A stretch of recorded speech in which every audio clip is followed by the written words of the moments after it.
सन 2050 तक जनसंख्या हो जाएगी 10 बिलियन। इतने लोगों का पेट भरने के लिए खेतों से आज हम जितनी उपज ले रहे हैं उससे 2 गुनी लेनी होगी। अगर यह आंकड़ा आपको डरावना ना लगा हो तो जरा ये सुन लीजिए। सन 1900 में अमेरिका जैसे डेवलप्ड देश में 10.9 मिलियन किसान थे, लेकिन आज सन 2020 में अमेरिका में किसानी करने वालों की संख्या महज 6.5 मिलियन रह गई है, लगभग आधी। तो जब अमेरिका जैसे देश में जहां लोगों को सुविधा पे सुविधा मिल रही है वो खेत छोड़कर जा रहे हैं, तो भारत जैसे देश का क्या होगा? क्या होगा भारत का, जहां किसानों की आत्महत्या की दर साल दर साल बढ़ती जा रही है? क्या भारत का किसान किसानी करेगा? क्या जैसे सुनार का बेटा सुनार बनता है, डॉक्टर का बेटा डॉक्टर, नेता का बेटा नेता, क्या भारत का किसान पिता अपने बच्चे को किसान बनाना चाहेगा? हमें तो नहीं लगता। अगर ऐसा हुआ दोस्तों तो किसान एक दुर्लभ प्रजाति के जीव हो जाएंगे और आने वाले टाइम में 10 बिलियन की आबादी का बड़ा हिस्सा भूखमरी का शिकार हो जाएगा या अनाज छोड़कर कीड़े मकोड़ों से बने हाई प्रोटीन सिंथेटिक फूड पर डिपेंडेंट हो जाएगा, जैसा साइंस फिक्शन मूवीज में दिखाया जाता है। असलियत यह है, हमारे फैलाए प्रदूषण और कारखानों से निकलने वाले जहरीले केमिकल से मिट्टी जब तक बंजर होगी उससे कहीं पहले जमीन में पसीना बहाकर अनाज उगाने वाले किसान लुप्त हो जाएंगे। तो ये था खेती और किसानी से जुड़ा बहुत ही डिप्रेसिव और निराशाजनक पहलू। लेकिन आपने शायद वो कहावत सुनी होगी, लाइफ फाइंड्स इट्स वे, जिंदगी अपना रास्ता खोज लेती है। खेती और उपज की इस गंभीर स्थिति के बारे में कृषि वैज्ञानिक भी सचेत है और अब इसका रास्ता धीरे धीरे निकलता दिखाई दे रहा है और यह रास्ता टेक्नोलॉजिकल एडवांसमेंट के थ्रू आगे बढ़ेगा। आज हम आपको खेती का भविष्य दिखाने वाले हैं जो महज 2 दशक दूर है। आज हम आपको दिखाएंगे फ्यूचर ऑफ फार्मिंग। सन 2050 तक कितनी एडवांस्ड हो जाएगी खेती।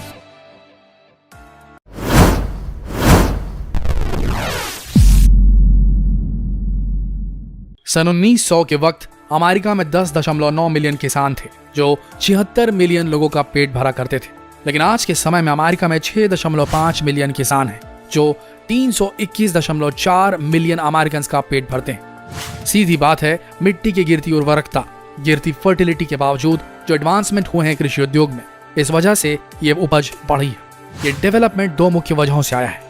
एक है बिजली की आपूर्ति और दूसरा मशीनों का उपयोग। और आने वाले दशकों में खेती में मशीनों का यूज, खासकर आर्टिफिशियल इंटेलिजेंस से लैस मशीनों का यूज बढ़ने वाला है और साथ ही बढ़ेगी पैदावार भी। आइए जानते हैं कैसी है वो चमत्कारी टेक्नोलॉजी, वो जबरदस्त रोबोट्स जो आज की खेती को फ्यूचरिस्टिक बना डालेंगे। यूनाइटेड नेशन संयुक्त राष्ट्र का अनुमान है कि हर साल करीब 20% से लेकर 40% तक फसल जो होती है वो कीड़े और दूसरी पौधों की बीमारी से ग्रसित हो जाती है और खराब हो जाती है। इतनी बड़ी मात्रा में उपज खेतों में ही खराब हो जाती है। इससे निपटने के लिए बहुत सारे लेटेस्ट एडवांसमेंट्स आ चुके हैं। एग्रीबॉटिक्स एक ऐसी कंपनी है जिसने ड्रोन्स के लिए एक ऐसा सॉफ्टवेयर बनाया है जो अपने कैमरे की मदद से खेतों की बारीक मॉनिटरिंग कर सकते हैं। ये ड्रोन बड़ी आसानी से पता लगा लेते हैं कि कौन सी जगह पे पौधे खेत में खराब हो रहे हैं और उन्हें तुरंत देखरेख की जरूरत है। ये मैसेज कंप्यूटर में भेजा जाता है और वहां से किसान के स्मार्टफोन पे।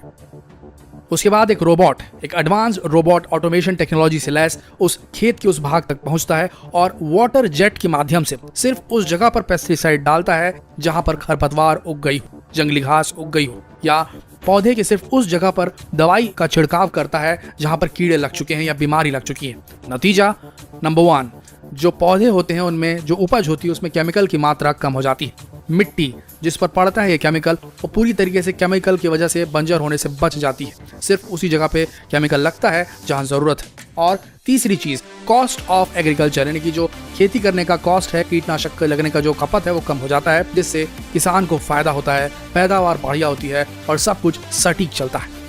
ड्रोन्स की मदद छोटे किसानों के लिए बेहतर है जिनके फार्म्स जो हैं, जो खेत हैं वो छोटे हैं। लेकिन उन किसानों का क्या जिनके खेत जो हैं वो 100 से 200 एकड़ है। इस प्रॉब्लम को सॉल्व करने के लिए मैवरिक्स कंपनी ने 100 पायलटों से अनुबंध किया है। इन पायलटों के पास लाइट एयरक्राफ्ट व्हीकल है जिसमें मल्टी स्पेक्ट्रल कैमरास लगे हुए हैं। ये प्लेन खेतों के ऊपर से उड़ते हैं और इनमें लगा कैमरा खेतों का डेटा इकट्ठा करता है और उसकी मॉनिटरिंग करता है। सारी डिटेल्स को एक डेटाबेस में डाल दिया जाता है। वहाँ कंप्यूटर एप्लीकेशन मशीन लर्निंग के माध्यम से सारी चीज़ों का एनालिसिस करता है और बता देता है कि कीड़े कहाँ फैले हैं, बीमारी कहाँ फैली है, कहाँ पेस्टिसाइड की ज़रूरत है, कहाँ फर्टिलाइज़र की ज़रूरत है। और इस तरीके से इस डेटा को हर खेत में इम्प्लाई किया जा सकता है।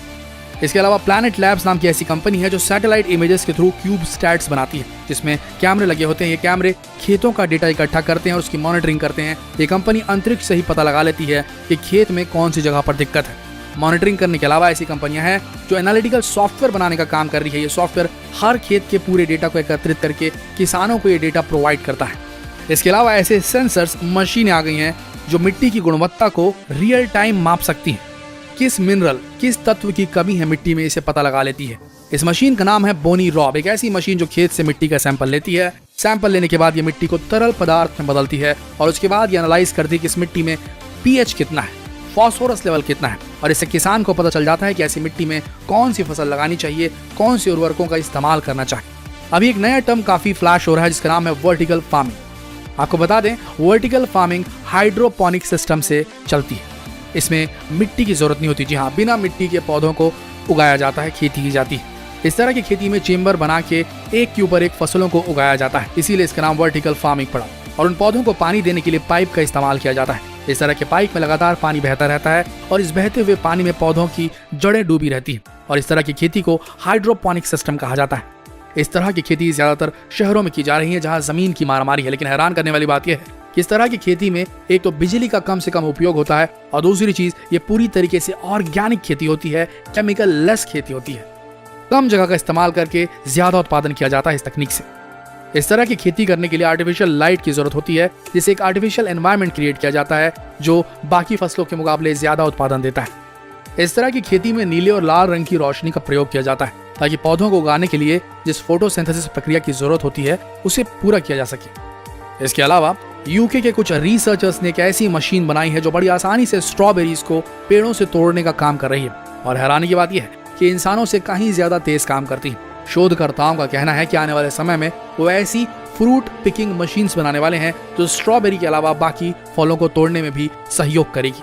ऑटोनोमस फार्मिंग यानी कि पूरी तरीके से रोबोट्स के माध्यम से होने वाली फार्मिंग। ऑटोनोमस फार्मिंग को बढ़ावा देने के लिए यूके के हार्पर एडम्स के कुछ रिसर्चर्स ने पूरे 1 हेक्टेयर में मशीनों के द्वारा फसल उगाई और हैरानी की बात यह थी, इस फसल को उगाने के लिए उन्होंने किसी भी इंसानी हाथ की मदद नहीं ली। पूरे के पूरे 1 हेक्टेयर की फसल मशीनों के द्वारा उगाई गई थी। तो दोस्तों, इस तरीके से एडवांसमेंट होने वाले हैं फार्मिंग में। फार्मिंग का फ्यूचर कुछ इस तरीके का है। लेकिन अगर आपको वाकई में भविष्य में एंटर करना है, खेती भविष्य में किस प्रकार की होगी ये जानना है, तो आपको जानना होगा क्रिस्पर टेक्नोलॉजी को, जो जेनेटिक म्यूटेशन कराने का एक टेक्निक है, जेनेटिक मॉडिफिकेशन करने की एक टेक्निक है, क्रिस्पर Cas9। क्रिस्पर जो नाम है वो क्रिस्पर Cas9 तकनीक का छोटा नाम है। दरअसल क्रिस्पर डीएनए में पाए जाने वाले विशेष छोटे छोटे खंड होते हैं और Cas9 एक प्रकार का एंजाइम होता है जो एक तरह से कैंची की तरह काम करता है। इसी एंजाइम के माध्यम से क्रिस्पर्स में एडिटिंग करते हैं जो जेनेटिक इंजीनियर्स होते हैं। और अब वो समय आ गया है कि जेनेटिक इंजीनियरिंग के माध्यम से हम पौधों की क्वालिटीज को चेंज कर सकते हैं, उनकी पैदावार बढ़ा सकते हैं, उनकी रोगों के प्रति प्रतिरोधक क्षमता को बढ़ा सकते हैं, जिससे फसल ज्यादा रेजिस्टेंट होगी, उसमें कीड़े कम लगेंगे, बीमारियां कम होगी और पैदावार ज्यादा होगी। आपको बता दें, 2 बड़ी बड़ी एग्रीकल्चर कंपनी जिनका नाम है ड्यूपॉन्ट और सिंजेटा, इन दोनों कंपनियों ने जीनोमिक सिलेक्शन के माध्यम से 2 अलग अलग तरह के मक्के की पैदावार को बढ़ावा दिया है और उस बीज का नाम है एक्वामैक्स और आर्टिसन। इनसे जबरदस्त पैदावार बढ़ती दिखाई दे रही है। एक और कंपनी है जो जेनेटिक मॉडिफिकेशन के क्षेत्र में काम कर रही है, नेक्स्टजेन। इस कंपनी का एक नया प्रोजेक्ट है जिसका नाम है कासावा प्रोजेक्ट। ये प्रोजेक्ट अफ्रीका में चल रहा है। इसका मकसद है जेनेटिक इंप्रूवमेंट करके कसावा नामक अनाज के पौधों की ज्यादा से ज्यादा उत्पादन करना, क्योंकि अफ्रीका के लोगों के लिए मेन फूड है। इसके अलावा ऐसी कई फसलें हैं जिनका जेनेटिक इंप्रूवमेंट नहीं किया गया है, लेकिन अगर इनका जेनेटिक इंप्रूवमेंट किया जाए तो इन फसलों की उत्पादन क्षमता लगातार बढ़ सकती है। तो दोस्तों, ये थी एक झलक भविष्य की खेती की, फ्यूचर ऑफ फार्मिंग। आशा करते हैं कि देशवासी किसानों के प्रति थोड़ा और सहिष्णु होंगे और उनके बारे में थोड़ा और ज्यादा सोचेंगे। याद रखिए, किसान पूरे समाज के लिए, पूरी मानव जाति के लिए सबसे इम्पोर्टेंट चेन का एक हिस्सा है, जिसे अगर हमने खो दिया तो मान के चलिए कि हमारा भविष्य अंधकार में डूब सकता है। जितना हो सके इस वीडियो को शेयर करें किसानों के नाम पर। धन्यवाद।